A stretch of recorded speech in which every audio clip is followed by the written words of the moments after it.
Assalamualaikum warahmatullahi wabarakatuh. Kisah ini adalah pengalaman pribadi yang sangat menegangkan dalam sejarah hidup saya.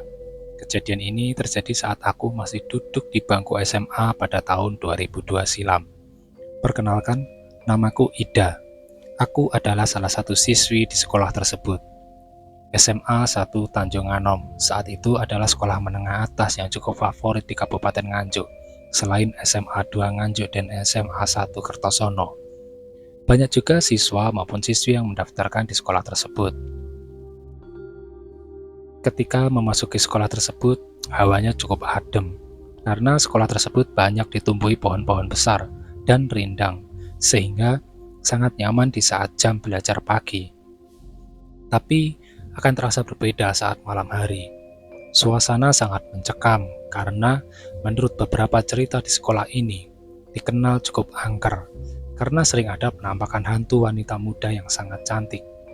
Tapi bagi aku yang tidak percaya akan hal-hal seperti itu, ya aku anggap sebagai angin lalu saja, dan tidak percaya tentang cerita-cerita tersebut.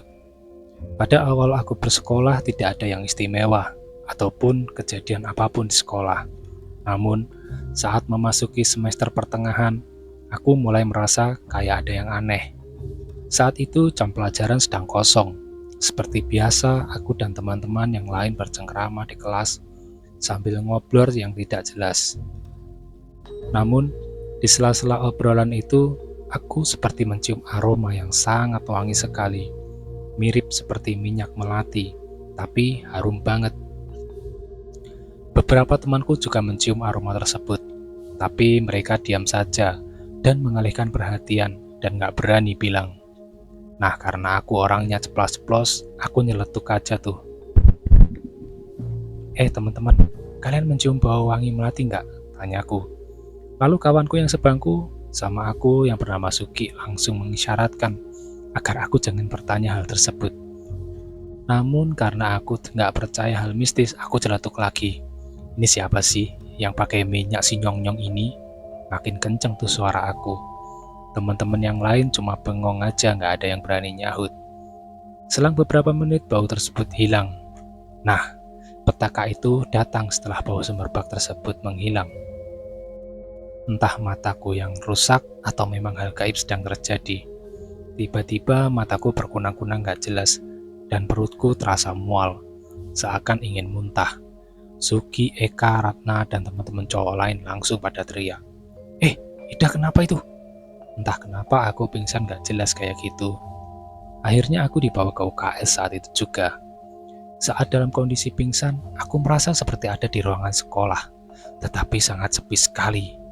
Namun, tiba-tiba ada sesosok gadis yang sangat cantik berkulit putih dan rambutnya terurai mendatangiku dan mengenalkan dirinya sebagai Siti Sundari. Lalu aku tanya, apa yang terjadi di sekolah? Kok anak-anak nggak ada yang kelihatan? Kok sepi sekali? Apakah jam sekolah sudah pulang? Kataku padanya. Lalu Sundari pun menjawab, kamu sekarang berada di alamku, bukan di alammu. Seketika aku kaget setengah mati mendengar jawabannya. Lalu, aku sekarang ada di alam mana? Dan siapa kamu ini sebenarnya? Tanyaku agak ketakutan. Iya, kamu berada di alam yang semua orang tidak bisa datang ke sini. Dan aku adalah siswi sekolah ini juga, yang mati bunuh diri beberapa tahun silam. Ya Allah ya Tuhan, maksud kamu aku juga sudah mati? Tanyaku. Tidak, kamu belum mati. Aku hanya membawa sukmamu masuk ke alamku, tandasnya. Lalu, apa maumu dariku? Tanyaku kembali. Aku ingin ikut kamu, katanya sampai tersenyum. Kenapa? Kenapa kamu mau ikut aku? Aku manusia dan kamu bukan, gilahku. Ada hal yang tidak bisa aku jelasin, katanya. Namun saat aku sedang berbincang dengannya, seolah-olah aku ada yang menarik, sehingga seperti terjatuh, dan ternyata aku masuk ke dalam kesadaranku kembali. Syukurlah, kamu sudah siuman dah, kata Wahib, teman masa kecilku yang sekarang menjadi teman satu alma mater sama aku. Loh, Aku kenapa? Tanyaku. Tadi kamu tiba-tiba jatuh pingsan dan gak tahu kenapa kamu teriak-teriak dan matamu berubah menjadi merah. Kamu mengaum-ngaum, bertingkah seperti harimau. Ternyata kamu kesurupan. Entah apa yang lagi kamu pikirin kok tiba-tiba kamu kesurupan, jawab Wahid lagi. Saat kamu sudah tak terkendali, aku coba membacakan ayat Al-Quran agar kamu segera sadar. Ya, untungnya gak sampai 30 menit kamu sudah sadar kembali, kilahnya lagi. Lalu aku pun bercerita panjang lebar pada Wahid dan teman-teman yang lain, bahwa aku seperti dibawa ke alam lain dan bertemu dengan seorang siswi. Ia mengenalkan dirinya bernama Siti Sundari. Lalu semua teman-temanku saat itu tercengang. Ya Allah, Dak, kamu ketemu sama dia? Tanya Ika. Iya, jawabku lirih. Sudah, jangan dibahas lagi. Biar Ida istirahat, sahut Dian setelah kejadian itu. Setelah kejadian itu, hampir setiap hari aku kerasukan, sampai orang tua dan teman-temanku pun khawatir. Hingga suatu hari saat aku kerasukan hebat, aku dipulangkan dan diantar pulang. Dalam perjalanan itu, kata temanku, aku ngoceh gak jelas. Mulai minta tanggung jawab, minta ini, minta itu. Ketika sampai di rumah, bapak dan ibuku sangat terkejut. Hingga akhirnya, aku dibawa ke tempat seorang ahli pengobatan Jawa yang bernama Bahri.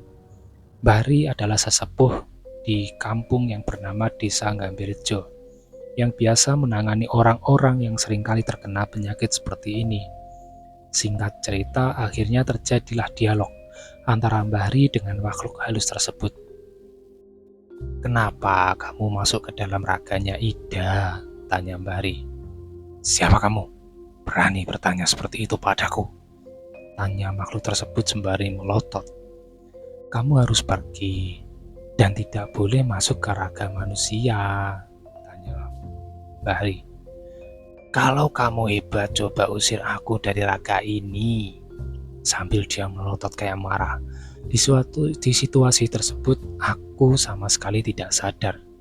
Karena saksi dari semua itu adalah sahabat kecilku, yaitu Wahib.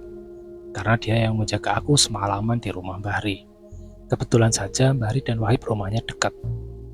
Lalu Bahri tanpa basa-basi mengucapkan kalimat doa-doa berbahasa Jawa. Dari situlah aku merasa seperti ada yang memanggil-manggilku, entah dari mana. Cukup, hentikan, teriak makhluk tersebut. Lalu Bahri menghentikan merapal doanya. Kamu keluar sendiri atau saya paksa lagi, bentak Bahri. Baik, saya akan keluar dari raga ini, tapi saya punya permintaan, jawabnya. Jika permintaanmu memberatkan, maka aku sudah pastikan menolaknya, jawab Bahri. Tidak, aku hanya meminta untuk ikut dengan dia, karena aku penasaran selama ini, jawabnya. Akhirnya dari sini terjadi dialog antara Bahri dan makhluk tersebut. Baiklah, sekarang siapa namamu? Tanya Bahri. Nama saya Siti Sundari, Mbah, jawab makhluk tersebut. Kenapa kamu kok mengganggu Ida dan kenapa kamu ikut dengannya? Tanya Bahri lagi. Aku adalah korban dari kebodohanku sendiri, Mbah. Aku dulu juga manusia. Karena aku mati dengan melalui bunuh diri, sehingga sukmaku tidaklah sempurna, jawab Sundari memulai cerita. Lalu, apa penyebab kamu bunuh diri? Kenapa kamu melakukan tindakan bodoh tersebut? Tanya Bahri. Aku dulu bersekolah di SMA itu juga, Mbah, pada tahun 94 silam, Mbah. Dan aku berpacaran dengan seseorang yang bernama Rudi. Dan terjadilah hubungan terlarang sampai akhirnya aku hamil. Di saat aku mengetahui diriku hamil, Rudi tidak mau tanggung jawab dan mencampakkanku seperti sampah. Hatiku benar-benar hancur, dan saat orang tuaku mengetahuinya, aku dimaki-maki. Katanya aku mencoreng nama baik keluarga. Hingga saat itu aku putus asa dan sudah tidak mampu lagi berpikir. Hingga aku memutuskan untuk bunuh diri dengan cara menggantung di toilet sekolah saat itu. hingga menjadikan aku seperti ini, jawab Sundari. Ya sudah, semua sudah ditakdirkan sama Yang Maha Kuasa. Kalaupun toh kamu harus menjalani seperti itu, jangan kamu sesali lagi. Kalau kesempurnaan sukmamu harus mengikuti Ida sampai akhir hayatnya, maka ikutlah bersama dia. Dengan catatan kamu tidak boleh lagi merasuki Ida, sahut Bari. Baik Mbah, terima kasih atas semuanya, jawab Sundari. Akhirnya setelah perjalanan panjang itu, Ida sudah tidak pernah lagi kesurupan. Namun, beberapa orang yang memiliki kemampuan khusus bisa melihat bahwa Ida selalu didampingi oleh seorang wanita cantik berambut panjang mengenakan seragam sekolah. Setelah Sundari berpamitan, akhirnya Ida siuman dan sembuh dan melanjutkan sekolah sampai tamat. Demikian tadi cerita kisah horor saya di bekas alma mater saya. Kurang dan lebihnya saya mohon terima kasih. Terima kasih kepada rekan Ida yang sudah menceritakan panjang lebar tentang kisahnya bertemu dengan hantu dan bersahabat dengan hantu wanita dari sekolah tersebut. Semoga ini menjadi pembelajaran kita semua ke depan. Terima kasih. Wassalamualaikum warahmatullahi wabarakatuh.